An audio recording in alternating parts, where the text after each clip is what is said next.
I'm Alderin Gerand, and with me, as always, is Colonel Pixley. Hello. And you're listening to the January 14, 2945 broadcast of Comm Chat. We don't have as much to go over today, but that'll make it a lot easier on us and you, because you have to deal with us talking through all this. So, the topics for today. We've got a commercial and brochure for the Mustang, and it's also available in Arena Commander, along with a bunch of other ships, which we'll go into on our next topic, Arena Commander itself. We've also got a little bit to talk about and discuss how we read on an OpNet broadcast, and a bit of an update on Gold Horizon, which we covered way back. That and more after the jump.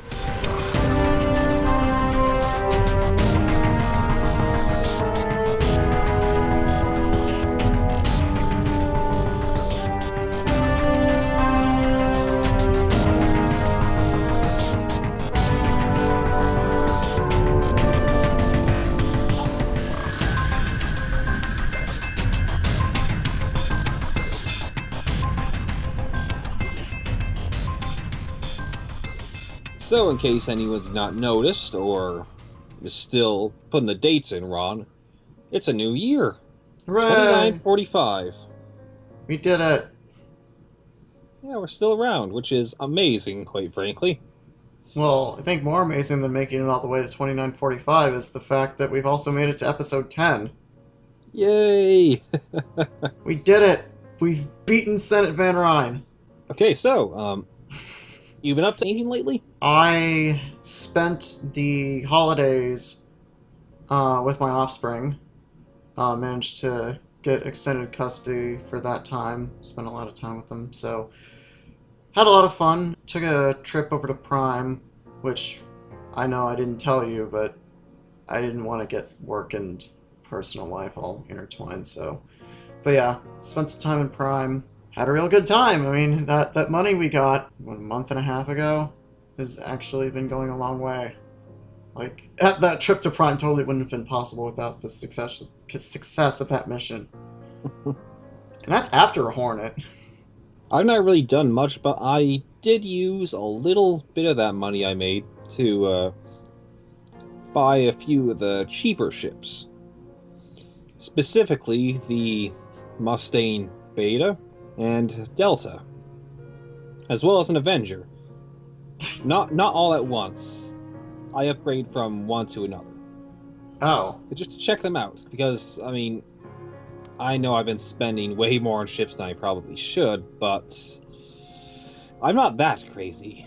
I don't know, just like cycling through a bunch of ships in rapid succession, like... Yeah, I just want to kind of check them out, because really, they're ships we've not really seen much of.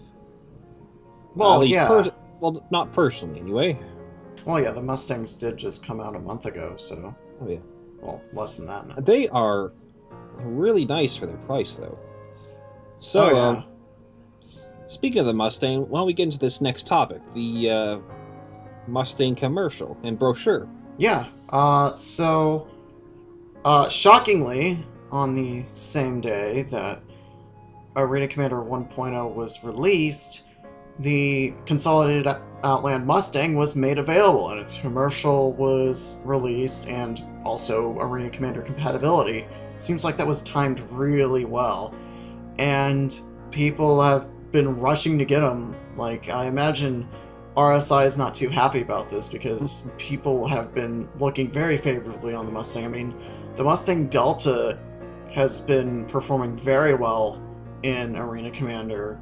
Yeah. Holding its own against Hornets, which is astonishing, really. I mean, it has no business as a, it's a combat variant of a starter ship, but like up against a Hornet, still, damn. But it's a nice ship. I haven't had the chance to fly any yet, but it's come out to basically universal acclaim. And they put together a really good commercial. I still couldn't tell you what accent that guy has, but, I mean, other than that, it seems like Consolidated Outland has really been the little ship manufacturer that could. Yeah, they're definitely on the map now. I mean, they they start gold with this. Oh yeah, definitely. I had the feeling they'd be good back when they announced they were going to build a ship from the ground up. I didn't expect it to be this good. Oh yeah, definitely. And I mean, I expected it to be a lot closer to a faster Aurora. yeah. Well, and with 5 variants out of the gate, or well, Well, base model and 4 variants. yeah. I mean, five, but two of them are more or less the exact same thing. Let's actually Well, go over. okay, the Omega is a little weird. Yeah. Alrighty. Yeah, we Let's can. while we go over the variants. There's the base Mustang Alpha, the Beta, Gamma, Delta, and Omega. Mm-hmm. So, the Alpha is just the base model, kind of jack of all trades as the base Aurora would be, except lighter, faster, and much less utilitarian looking than the Aurora is. Then we got. Definitely more aimed at combat and just speed. Oh, yes, definitely. And then you've got the Mustang Beta, which is meant for light exploration. It comes with a pretty good jump engine and has living quarters in it, Yeah, which is those living better than the quarters Aurora can say.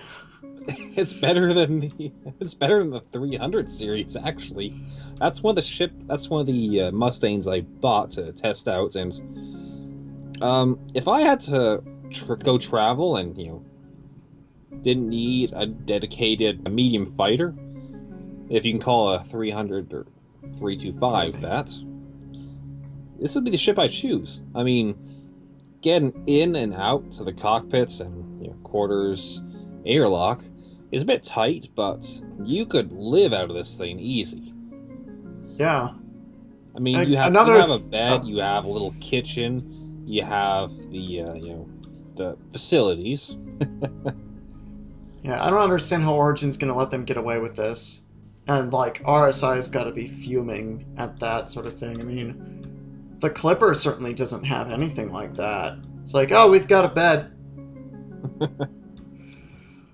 Alrighty, moving on, we have the Mustang Gamma, the racing variant of the Mustang, and that's what it's meant for. It's got 3 engines, and it's just gonna leave everything in the dust, because that's what it's meant to do. I have actually not looked into how it stacks up against the 350 or M50, but I imagine it's got to hold its own if it's specifically designed for that purpose. It's got 3 Tier 2 engines. Mm-hmm. That's quite a bit for a ship that size. And the Omega is identical except for the paint job. It's sponsored by Accelerated Mass Design, otherwise known as AMD. Yeah. And now the Delta. Yes, the Delta. Oh man. The combat variant of the Mustang, like I said, able to hold its own with the 325 and the Hornet, more or less. Has a mass reduction armor, which apparently is Consolidated Outland's own product. And, yeah, it's pretty small compared to the Hornet, so smaller target. And it's much more maneuverable. It gets up to speed faster. It goes faster. Mm-hmm. And check this out. It comes with Class 1, 3, and 4 hardpoints. In the Class 1, it has 2 Badgers. In the Class 3, it has 2 sets of rocket pods, each with 18 rockets, all dumbfire, but those things are powerful. Yeah, you just gotta get up close. Yeah, or get lucky. Yeah. In Arena Commander, it takes 1 shot with those to take out a scythe, an undamaged scythe. With shields up. Yes. For the record. And the Class 4, that's a turret, which has 2 M3As. The M3A. Now, the one thing I will say about having all these weapons on it is it seems like the power plant struggles a little bit, because when I was using it, it seemed like when you're firing everything, the shields do kind of seem to get a little light. But that could probably be, taken care of if you swap out the Badgers for ballistic weapons. Badgers are nice. I mean, yeah, they're still running those on my Hornet. Yeah, I bet you're a little, miffed on that.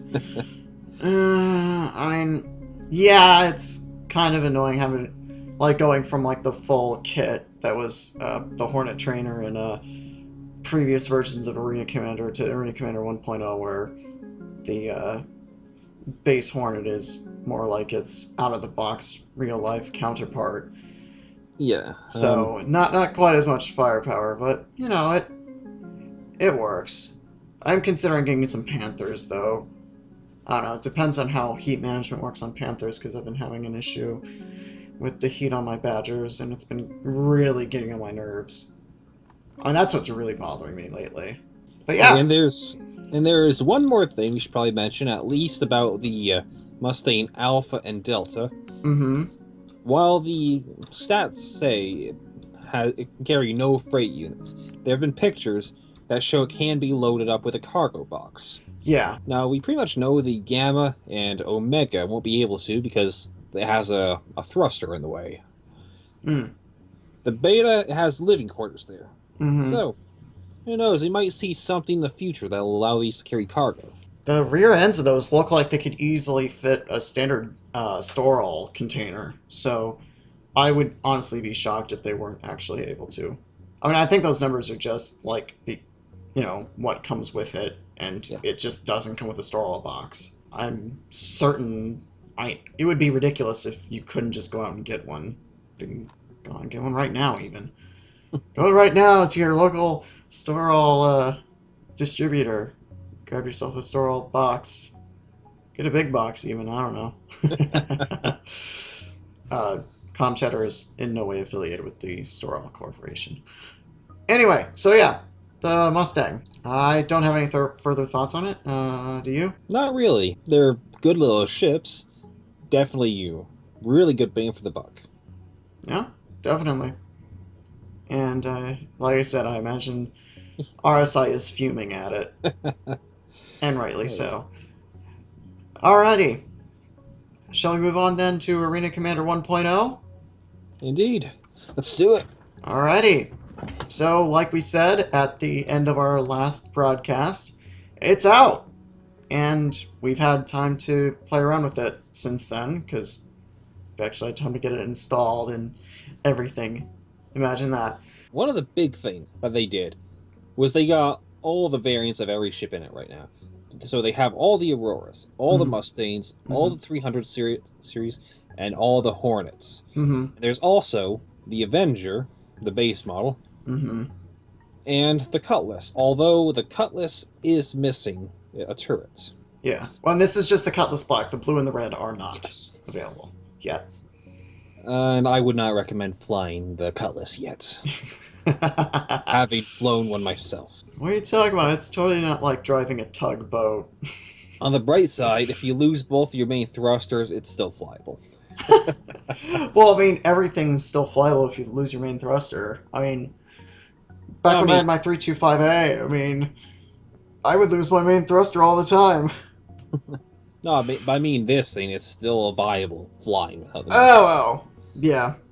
It has slow acceleration, but... Well, yeah. It's almost like that's exactly what the main thruster is for.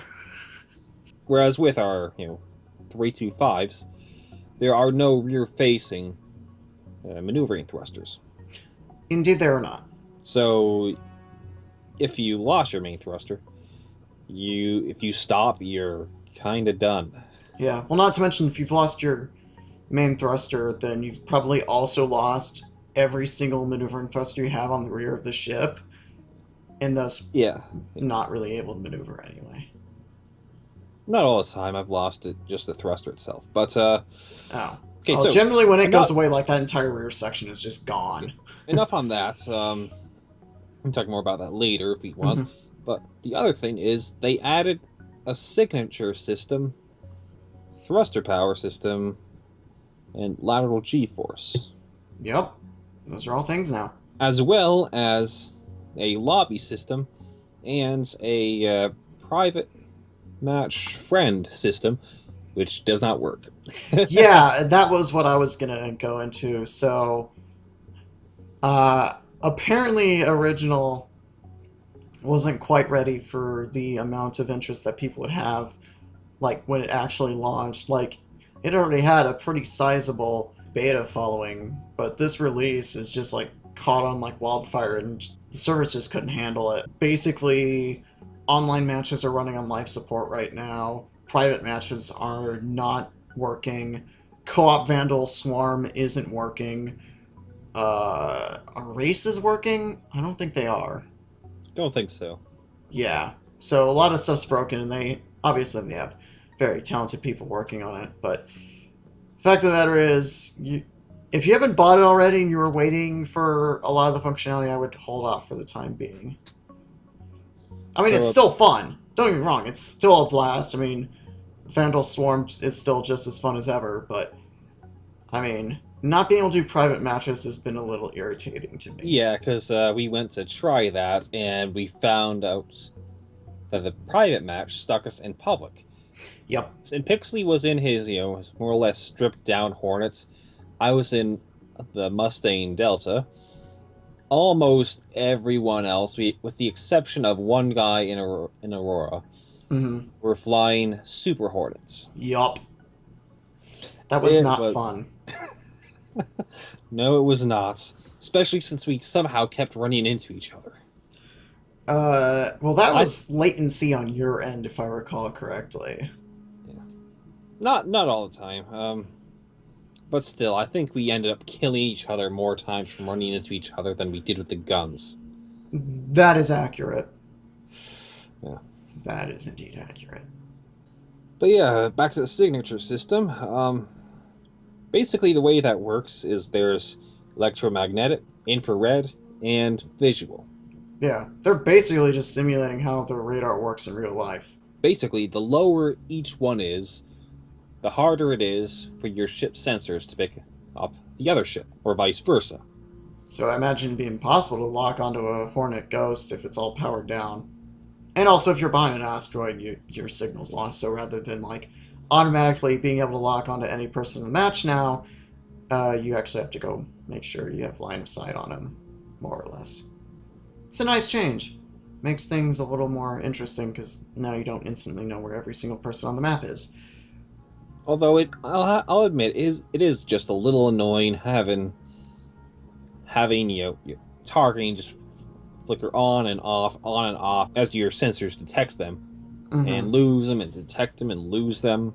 But yeah, that's just the way it works. Yeah, I mean that's just kind of how it works in real life anyway. So I'm not complaining about it. They're going for the most accurate simulation of space flight combat, and they're really close to achieving it. Oh yeah, I could just get some damn private matches. Okay, there's also a new manual released. And that will be the manual that's shipped with the proper retail copy. Well, at this point in time. Well, yeah. Watch everything change, like in the next 3 patches before even the expansion comes out. That'll be fun. Having to explain to people like, oh, no, this is all different now. Okay. You may have also heard Pixley talk about the Panthers.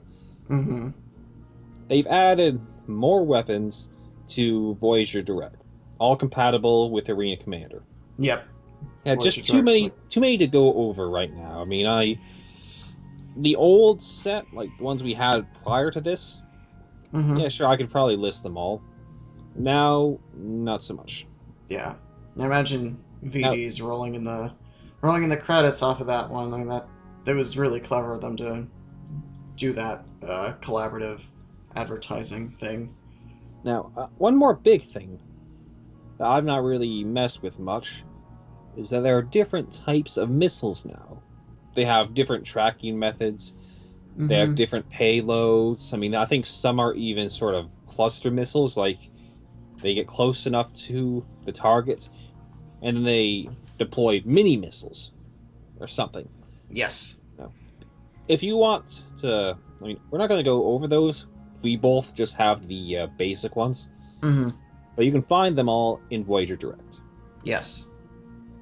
And also in your Arena Commander Manual, which explains that a lot better than we can. Anything else? Nope. I mean, private matches and also private matches, please. And co-op Vandal Swarm would be nice. Yeah. Actually, you know what else I want that they still haven't implemented?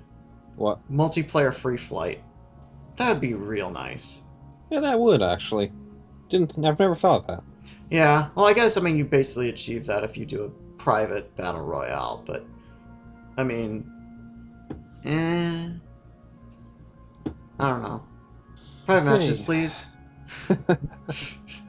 But yeah, that's all I have to say on Arena Commander. It's fun. Yeah, it is. Play it if you have it. Wait to buy it if you haven't yet. Yeah, it just needs some polish. Yes. I really think they should have held off just a little longer, maybe. I mean, Yeah, people are getting really antsy, but, I mean, these server issues have been rather annoying. But yeah, I remember how, like, the first day, it just didn't work. Yeah, like, and they had people... Oh, go ahead. Yeah, they had staff, like, cancel their holiday trips and stuff to fix it. No, the thing is, it's not even fixing it. It was just, like, making it so that, like, it could work. Just slap some space tape on it. Yeah, exactly. Very hacky solutions. Like, But basically, hey, they would just have the servers restart every half hour to hour to, like, make things more stable-ish. But fortunately, that's not the case now. I mean, it's still a little rough, but the server restarts were a bit annoying. I'm glad that's over with. Yeah. That it with it. I was just gonna say, and they're working hard on it. We should see a patch soon to resolve that. Mm-hmm. Yeah. That everything you got for Arena Commander? Yes. All right. Moving on. Our two little tiny discussion topics. Okay, so there was a broadcast of OpNet not too long ago called Fog of War. And there was the interview section got me thinking a bit, because we're sort of in the sort of defense sector. Sort of. Well, hey, we're kind of mining too. Well, yeah, but... You know what I mean. Basically what happened is there was a security group escorting a cargo ship or something. They came under attack. However, on one of the attacking ships, there was an advocacy agent. Now, it's not clear whether the agent made it known that, he was there to the security team, or if he didn't. But the advocacy is holding them responsible.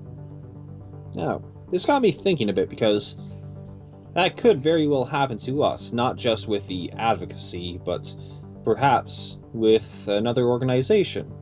Mm-hmm. It wouldn't just be competition, it could be pirates, it could be even people that are friendly with us that we work with. Mm-hmm. I mean, sure, ideally, they know the risks, and know we did our jobs, and if we had no way of knowing that they were on the other ship that we were in combat with, basically, I don't know what to say about this, really. It's one of those difficult topics, kind of. I mean...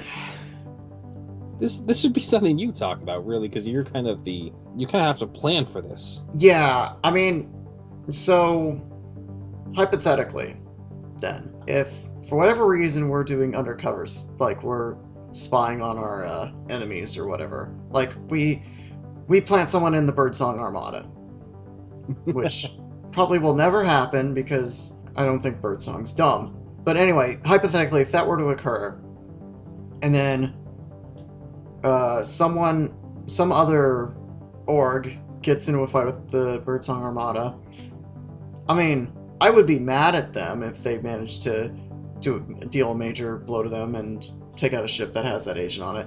But not because they took out that agent. I mean, that's the nature of undercover work. You're supposed to play the part, and you know the risks when you go in. If either you pull out before that sort of thing happens, or you kind of have to bear the consequences. But I would be mad at them because they managed to deal a major blow to Birdsong and I wasn't involved. I mean, I'd be upset that that person died, but that's the nature of undercover work. And the fact that the advocacy is being all pissy about this is kind of annoying to me. Yeah, basically, one of the things I'm concerned about is, well, I believe we would see it, really clearly. We wouldn't, let our emotions get in the way of this. There are plenty of people out there that are hot-headed, and, if, say, we killed one of their spies or agents or whatever, without knowing it, they would probably hold us, responsible completely, not themselves, not the people that attacked us or the person we were escorting. Mm-hmm. It's just another thing to be a little concerned about, because... Yeah. Well, yeah, I guess as much as I want civil discourse in that regard, obviously not everyone would be like that. However... Especially out on the areas we probably operate, because they'd be a little more lawless, so it's basically, they'd be more likely to take the law into their own hands. Maybe. I don't know. I mean, I feel like the sort of folks we'd be allied with would be more understanding. I would imagine that the people who'd be really mad at us would not be the sort of people whose opinions I'd necessarily give a damn about. But basically... I mean, yeah, I'd feel bad, but there's not really much that can be done about it. Yeah, and I'm not going to get hung up about it. Basically, if you stick another person, like one of your organization members, in with the opposing crew or fleet or something, be prepared to lose them just in case it actually happens. Yeah, and know that it was a risk of it's in the job description, so to speak. Yeah, I mean, me personally, I would never send someone undercover unless they volunteered and proposed the idea themselves. A, that's not really something I feel like managing anyway, and B, that's not something I feel comfortable asking other people to do. Yeah, it's difficult work. I did just a little bit of that, back before I joined Pick and Shield. I didn't actually spy myself, I just had some friends that went out and, they didn't, integrate themselves with other people, but they just kind of got a little closer than I'd want to. Mm-hmm. I never lost anyone, but still, it's nerve-wracking. Yeah. I mean, unfortunately, I think the best mentality to have with that sort of thing is just consider them gone until they come back. Yeah, indeed. But that's just the unfortunate reality of it. Espionage is a dangerous business, and we have to learn to live with that. And so should the kind of arm of the UEE that actually engages in that. I feel like they should have a firmer grasp on that concept. I mean, obviously, if the advocacy agent was able to identify themselves and that was actually able to happen, then yeah, maybe some of the blame could be placed on the security party, but I don't know. I feel like at that point, you might as well just use an escape pod.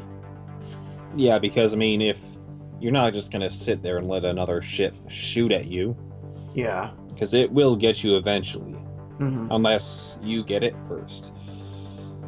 Yeah.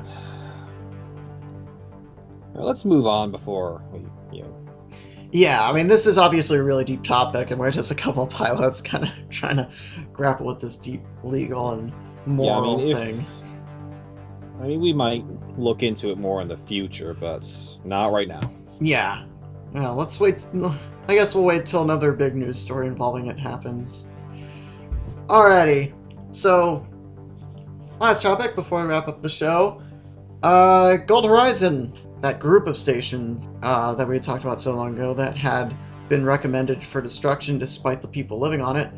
Well, it turns out no one's really pursued that. at all, because we've had more problems with Vandal and other things. I mean, that pissing contest that the Navy had with the Shion a while back, and just a bunch of other stuff have kind of taken people's minds off of Gold Horizon. So that's good. The people on there will continue to live their, well, what lives they have. Yeah, not to mention how controversial it was. So, yes, definitely. Basically, for those that didn't listen or didn't see the news, for the most part, the Gold Horizon stations have become homes to quite a few unsavory people, but also plenty of, law-abiding citizens and, civilians and the like. The recommendation was to simply destroy the stations because it would be impossible to get all the civilians off the station. Which is horrible, and I can't believe someone actually seriously recommended that. It was sickening then, and it's sickening now. Luckily, we've managed to kind of let that one fall to the side. Hooray! People live. So yeah, just a quick update on that. Hopefully our little broadcast isn't someone like, oh yeah, we're gonna do that! Alright, boop. I don't know if I'd be able to live with myself if that timing were to be there. Alrighty, anything else we want to cover? Any further thoughts on Gold Horizon or anything else? No. Alrighty. Unless something pops up in the news within the next 5 or 10 seconds. Somehow I doubt that. I mean, it's still pretty early in the day. True. So, yeah. Alrighty. We'd like to thank everyone who makes this show possible. Ship manufacturers for keeping us flying, along with the wingmen out there who keep us flying and we keep them flying. Senavan Ryan, of course, for inspiring us with Stars Oratoria, and we wish him well in whatever he does these days. And of course, you, the listeners. Obviously, we'd still do the show if no one listened, because we love doing it, but the fact that people find us interesting enough to listen to and care about the topics we bring up makes us really happy, and I'm proud of that. I'm proud of the show. If you're interested in participating in Comm Chatter in one way or another, either by guesting or suggesting a topic to discuss, you can shoot us an email at pickandshield@gmail.com. Yes, that is also our Pick and Shield proper email address, but that doesn't entail the same restrictions as Pick and Shield Association requirements would dictate, because obviously we've had pirates on the show several times. Well, not several times, but a few times. So, although it would be nice if a non-pirate would actually come on the show for once. That'd be great. So yeah, and like I said, if you just have a topic or even feedback, if you have some sort of complaint or something you'd like to see us do, please share. And feel free to comment on the various platforms on which we distribute Comm Chatter, rate them, help our visibility, tell your friends, etc. Yeah, pickandshield@gmail.com. Definitely the best way to get a hold of us. Alrighty, well, this is Colonel Pixley and Alderin signing off.